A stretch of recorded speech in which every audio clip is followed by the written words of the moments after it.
విశాఖలో food court ఉద్యమం రెండు వర్గాల పోరాటంగా మారిందా అంటే అవుననే చెప్పాలి. దక్షిణ ఎమ్మెల్యే వంశీకృష్ణ శ్రీనివాస్ శంకుస్థాపన చేసిన తర్వాత కూడా వ్యాపారుల దీక్షలు కొనసాగడం ఇప్పుడు చర్చనీయాంశమవుతుంది.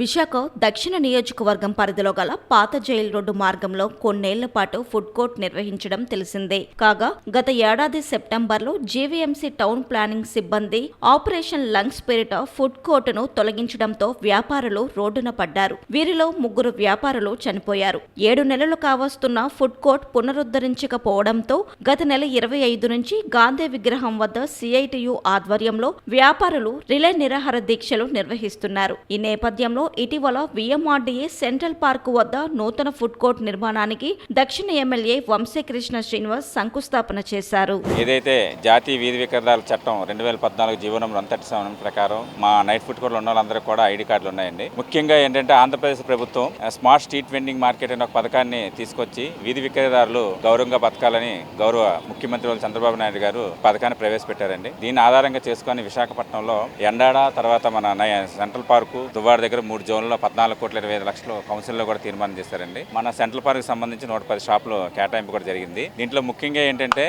స్మార్ట్ స్ట్రీట్ వెండింగ్ మార్కెట్ అనేది జీవో నెంబరు 1005 ద్వారా ప్రభుత్వం జారీ చేసిందండి. దీని ప్రకారం జోనల్ వెండింగ్ కమిటీ లబ్ధిదారుని ఎంపిక చేయాలని అందులో ప్రధానంగా ఉందండి. దీని ఆధారంగా 23/12/2025 తేదీన జోనల్ వెండింగ్ కమిటీ సమక్షంలో ఎమ్మెల్యే గారి సమక్షంలో 96 మందిని బెనిఫిషియర్ని అధికారికంగా పరిశీలించి ప్రకటించారండి. ఏదైతే చట్టబద్ధంగా ఎన్నికైనటువంటి జోనల్ వెండింగ్ కమిటీ 23/12/2025 తేదీన ఏదైతే 96 మందిని లిస్ట్ ఫైనలైజ్ చేశారో ఆ లిస్టుని ఇమ్మీడియట్లీగా పబ్లిష్ చేయాలని చెప్పేసి మేము డిమాండ్ చేస్తున్నాం.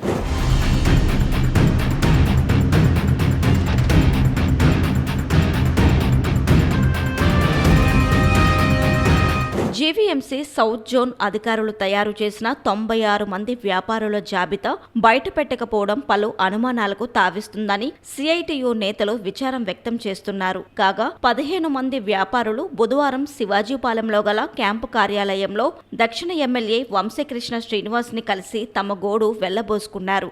దీక్షలు చేస్తున్న వ్యాపారులు తమను దీక్షల్లో పాల్గొనాలని బెదిరిస్తున్నారని వాపోయారు. దీక్షలు చేస్తున్న సంఘంతో తమకు సంబంధం లేదని వారు బద్దలు కొట్టారు. ప్రభుత్వ నిర్ణయంతో తాము కూడా ఏకీభవిస్తామని వారు పేర్కొన్నారు. ఈ సందర్భంగా వారు ఎమ్మెల్యేకి వినతి పత్రం అందజేశారు. నా పేరు సుబ్బారావు, సిఐటి ఉపాధ్యక్షులు.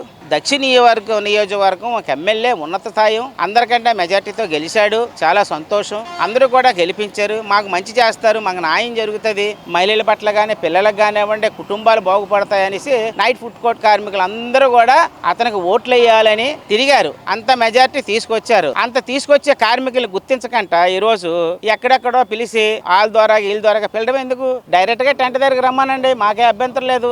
అతను పిఏ రమ్మానండి, అయ్యా నైట్ ఫుడ్ కోర్ట్ కార్మికులకి సోపులు ఇస్తాం, మీరు ఎందుకు ధర్నా చేస్తున్నారు? అవసరం లేదు. సమస్య మేము ఉన్నాం కదా, ఎమ్మెల్యేగా నేను ఉన్నాను కదా, నేను సమస్య పరిష్కారం చేస్తాను, నా చేతిలో ఉంది కార్పొరేషన్, కలెక్టర్ నా చేతిలో ఉన్నాడని చెప్పొచ్చు. అవి ఏమీ లేదు. పైన వాళ్ళతో వీళ్ళతో కబుర్లు పెట్టకూడదు, తప్పది. అతనే డైరెక్టర్ రమ్మంటున్నాం, మేము ఆహ్వానిచ్చాం మొన్న అంబేద్కర్ జయంతి రోజుని. రండి సార్, మీరు వచ్చి మాకు ఫుడ్ కోర్ట్ కోసం లిస్ట్ అది ప్రకటించి మాకు ఇస్తామని హామీ ఇవ్వండి సార్ అని చెప్పేసి 1-2 సార్లు బతిమలాడితే కాగితం విసిరేసి వెళ్ళిపోయాడు. విసిరిసినా సరే మా ఎమ్మెల్యే కాదని మేము అని చెప్పట్లేదు కదా. వంశీకృష్ణ గారు మా ఎమ్మెల్యేని అడగపోతే ఇంకా అడుగుతామండి ఖచ్చితంగా. ఎమ్మెల్యే గారు వెంటనే సానుకూలంగా స్పందించాలి, కుటుంబ నాయకులు కూడా స్పందించి సమస్య పరిష్కారం చేయాలనేది ప్రధానమైన డిమాండ్. ఈ డిమాండ్ పరిష్కారం చేయాలనేది మేము ఒక విజ్ఞప్తి చేస్తున్నాము.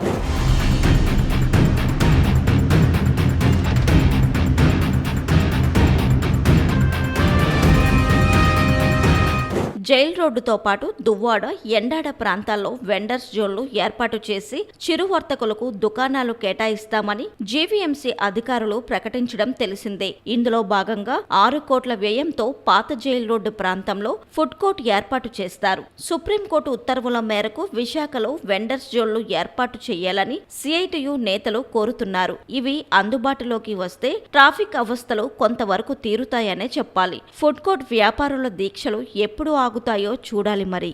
మొన్న కౌన్సిల్లో కంప్లైంట్లు చేసి వైఎస్ఆర్ కాంగ్రెస్ పార్టీ వాళ్ళే స్వయంగా దాన్ని క్యాన్సిల్ చేయించారు. అక్కడ ఉన్నటువంటి జైన్ అనే ఒక కార్పొరేటర్ ప్రపోజల్ పెడితే వైసీపీ కార్పొరేటర్ అందరూ కూడా సపోర్ట్ చేసి దాన్ని పూర్తి స్థాయిలో మూయించడం జరిగింది. మూసిన తర్వాత అయితే దాన్ని గవర్నమెంట్ తో మేము మాట్లాడుకొని ఇవాళ 6 కోట్లు కేటాయించి దాన్ని శంకుస్థాపన కూడా చేయడం జరిగింది. వర్క్ కూడా స్టార్ట్ అయ్యడం జరిగింది. మరి అక్కడ ధర్నా చేస్తున్న వాళ్ళకి సంబంధం ఏంటో, అసలు వాళ్ళు ఎందుకు ధర్నా చేస్తున్నారో దానికి ఏంటో మాకు అసలు తెలియట్లేదు. ఈ రోజు కూడా సేమ్ కంప్లైంట్. ఒకసారి చూడండి, 20 మంది వచ్చేసి మీరు కానీ ధర్నాలకు రాకపోతే మీకు షాపులు ఇవ్వము, మీరు ధర్నాకు రావాలా అని చెప్పేసి అక్కడ ఉన్నటువంటి వైఎస్ఆర్ కాంగ్రెస్ పార్టీ వాళ్ళతో టైప్ అయిపోయి ఇలా ధర్నాలు చేస్తూ ఈ విధంగా చూడండి ఒకసారి 20 మంది మమ్మల్ని భయపిస్తున్నారండి మీరు రాకపోతే అని చెప్పేసి స్వయంగా సంతకాలు చూడండి ఒకసారి ఎలా పెట్టేసి ఇచ్చారు. డబ్బులు వసూలు చేస్తూ ఒక్కొక్క ₹1,00,000 ఇచ్చారండి వీళ్ళందరూ కూడా. అక్కడ ఉన్న నాయకులు, అసలు ఆ నాయకులకు సంబంధం ఏంటి? తిరిగి నిన్న నాకు ఒక రిప్రజెంట్ ఇస్తాను, అక్కడ ఆ సిఐటి సుబ్బారావుకి అక్కడ ఉన్నటువంటి సభ్యులకి అసలు ఏం సంబంధం?